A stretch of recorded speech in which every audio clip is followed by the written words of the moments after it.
दरम्यान मराठा आंदोलनावरती अभिनेत्री सुमोना चक्रवर्तीनं एक पोस्ट लिहिली आहे. आंदोलकांनी गाडीसमोर हुल्लडबाजी केल्याचा सुमोनानं आरोप केलाय. भर दिवसा दक्षिण मुंबईमध्ये असुरक्षित वाटलं असं सुद्धा सुमोना म्हणतीये. काही वेळातच सुमोनानं एक आरोपांची एक पोस्ट सुद्धा होती ती डिलीट केलेली आहे.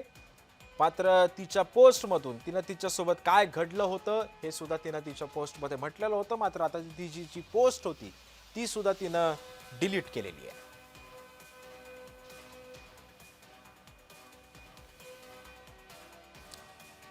त्यामुळे आपण पाहतोय की पत्रकार असतील, सर्वसामान्य मुंबईकर असतील, अभिनेते असतील, अभिनेत्री असतील, यांना सुद्धा आता या आंदोलनाचा फटका बसतोय.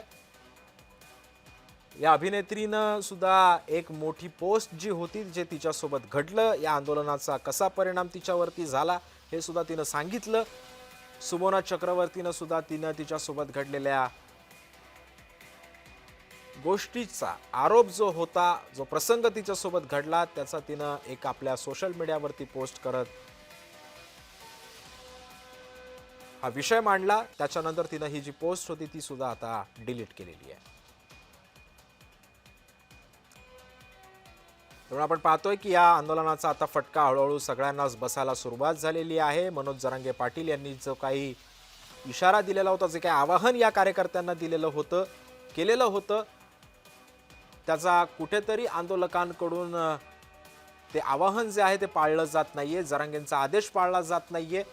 कुठेतरी याची पायमल्ली होतानाचं चित्र आहे. त्यामुळे आता हे सगळं आंदोलन कोणत्या दिशेला जातं हे सुद्धा पाहणं महत्त्वाचं ठरणार आहे. अभिनेत्री सुमोना चक्रवर्तीनं जे काही वक्तव्य केलं, जे काही पोस्ट लिहिलेली होती ती सुद्धा आता तिनं सोशल मीडियावरून डिलीट केलेली आहे.